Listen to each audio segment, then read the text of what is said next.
Hello guys from Ferrico Town. Tonight I will give you a preview of the Cincinnati 2024 final between the Italian Jannik Sinner and the American Francis Tiafoe. So they're gonna face each other for a fourth time in their respective career. The last time they faced it was last year in Vienna, where Sinner triumphed.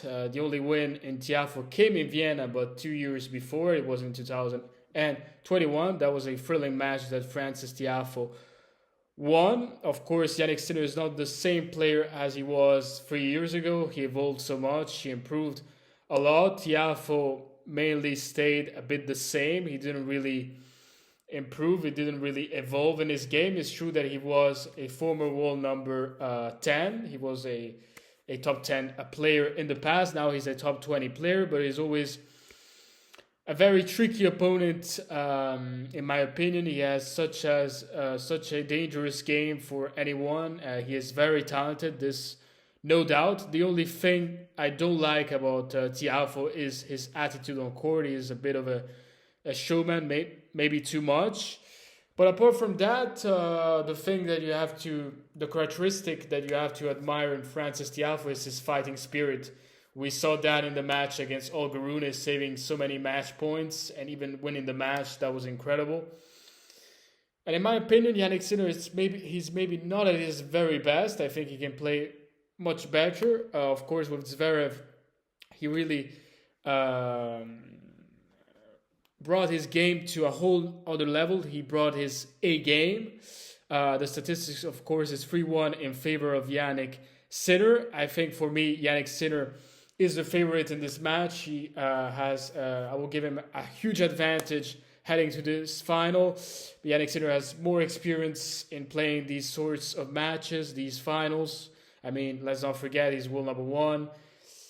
He's a Grand Slam champion. He won already 2 Masters 1000. He made also other finals at the Masters 1000 level event. He made an ATP finals in Turin, where he lost to Novak Djokovic, but never underestimate Francis Tiafoe. I think he's always very motivated. He made some good results also in the past in Grand Slams. This is his first ever Masters 1000 final. Of course, he will have the crown on his side due to the fact that he's American, but I think Jannik Sinner matured a lot from that match. I think the match of 2 years ago of against Francis Tiafoe taught Jannik Sinner a very good lesson, because he matured a lot. His growth has been really incredible in these last 2 years, and the last stretch of 2023 till now. Jannik Sinner has played some incredible tennis. Now it's already 11th week at top of the ATP ranking, but of course Jannik Sinner will try to chase history to become one of the few men to win Miami and Cincinnati the same year.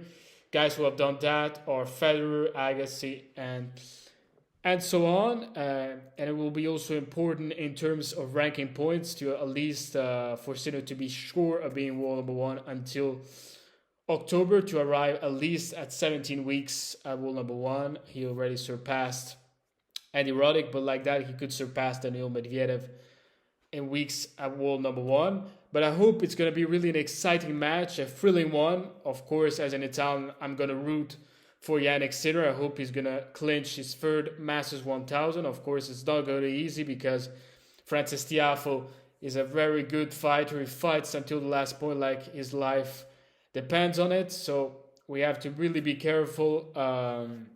Where Francis Tiafoe, he's a very dangerous player, very difficult opponent, both mentally. He has a really good forehand. He has some amazing shots out there, very good backhand, very good serve. And I think if he's on his day, he can be really dangerous. So we have to...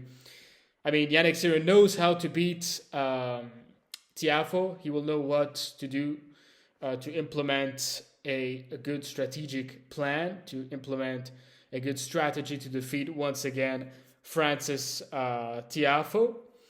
And I hope it's going to be a nice final, and I hope Jannik Sinner will get his first ever Cincinnati title. But apart from that, last year Jannik Sinner lost in the first round in Cincinnati, and now he's getting to the final for the very first time there. And now it's the opposite, because Alcaraz was a finalist last year. He lost in the first round this year. So let's see what will happen, and may the best man win. Guys, that's it for today. Thank you very much for listening. As always, if you like the channel, don't hesitate to subscribe. Don't forget, leave a like on the video. And see you next time. Bye.